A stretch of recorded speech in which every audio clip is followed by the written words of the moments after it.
Yo, Bakayalo, Konuyalo, et oui, on se retrouve pour le premier résumé du chapitre 1102 de One Piece. L'agent secret des États-Unis d'Amérique, il est au taquet, il est là, il a déjà chopé le résumé, pas le résumé complet, mais le résumé presque complet, le tout premier de One Piece. Donc il est derrière Oda, chapitre 1102, il est au taquet, il est là, pac. Allez, t'es guéri, t'as fait une pause, mais moi j'étais caché dans le placard depuis 2 semaines. Je suis là, je te prends ton truc et je le diffuse sur internet. Donc nous on va le regarder tranquillement. Comme d'habitude, le lien est en description.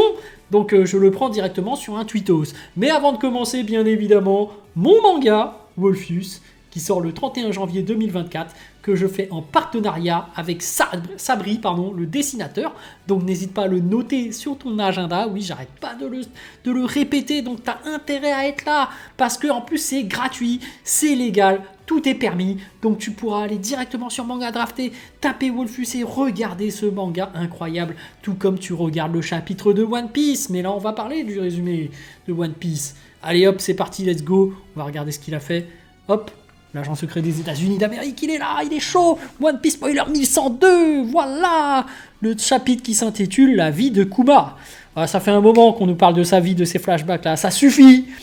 Nous, on veut voir le combat de Mihawk contre Shanks, contre Xebec. Parce qu'apparemment, Mihawk a tué Xebec. En plus, par la même occasion, il a tué Roger à cause des dégâts collatéraux de son haki venimeux, hein. Et en plus, comme Barbe Blanche, il était à 10 km, bah lui aussi s'est fait avoir par le haki venimeux, il était un peu empoisonné, donc c'est pour ça qu'il était un peu handicapé à vie. Donc en fait, Mihawk a tué Xebec, a tué Roger et a blessé mortellement Barbe Blanche lors de God Valley, ça faut pas l'oublier. Mihawk, c'est vraiment l'homme le plus puissant, le meilleur épéiste du monde de One Piece, faut pas l'oublier. Très important, voilà. Donc, le chapitre se concentre sur la vie de Kuma et montre son point de vue sur les événements de Thriller Bark, Sabaody, et de la guerre au sommet, entre autres.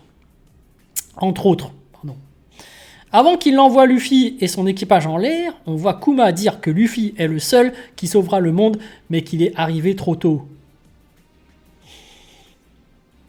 Ah, c'est par rapport à Joy Boy, ça. Pourquoi il dit que Luffy est le seul? Normalement, le seul qui peut sauver le monde, c'est Mihawk, hein. C'est lui qui nous avait débarrassé de Xebec, de Roger et de Barbe Blanche. Je plaisante. Vegapunk s'est opposé à l'effacement total de la personnalité de Kuma. Quand même, quelqu'un il fallait qu'il s'oppose, hein, parce que bon, le pauvre, comment il a subi, ouais, ça se fait pas. Hein. Mais Kuma ne souhaite pas s'arrêter là parce qu'il a fait sa paix. Comment ça, il a fait sa paix? Il a fait sa paix avec lui-même, paix intérieure.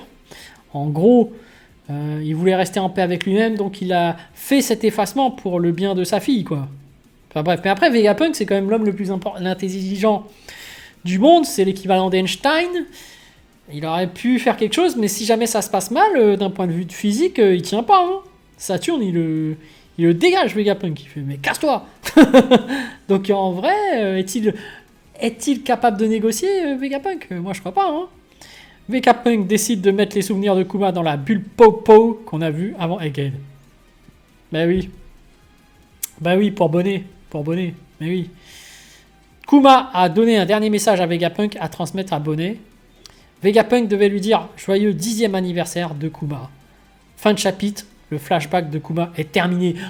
Enfin, il est terminé, les amis, parce que moi j'en ai marre de son flashback, il dure trop longtemps. C'est bon, on a compris, c'est un martyr, il subit énormément.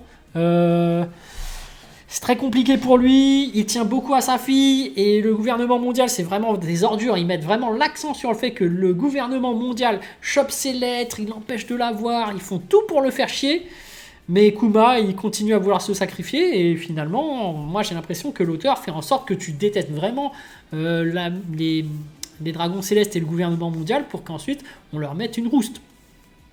Mais bon, on va voir ce qui va se passer par la suite. Hein. Peut-être qu'en fait, les pro-amiraux ont raison. Peut-être que les amiraux, c'est les gentils d'histoire. Peut-être que le gouvernement mondial, c'est le... Non, je rigole. Je suis même sûr que les pro-amiraux, qui adorent tellement les amiraux, et ben ces amiraux-là, je pense qu'ils vont retourner leur veste et qu'ils vont se retourner contre le gouvernement mondial. Moi, je peux vous dire que voilà, ils vont découvrir la supercherie, parce que même là, on voit que Kizaru, on avait vu qu'il bouffait de la pizza avec Vegapunk et tout. Ouais, hein, à part Green Bull, les autres ont un côté plus ou moins un pied de l'autre côté de la barrière, en se disant le gouvernement mondial, ils sont pas nets. Mais bref, là on est encore sur le flashback de Kuma. C'est bon, on a compris qu'il se sacrifiait pour sa fille. Là on n'a pas appris grand chose dans ce résumé. À part que Vegapunk il est là, c'est son pote. Ouais, il a essayé de lutter quand même. Ben voilà, hein, c'est tout. Donc je ne suis pas hypé pour ce chapitre, pas tant que ça. Mais on va voir, hein. Après il y aura le résumé complet. On va attendre l'agent secret des États-Unis d'Amérique, du Nord. Donc voilà, allez, sur ce je vous dis donc à plus dans le bus, plutôt à plus tard dans le car, ou plutôt à bientôt dans le bateau.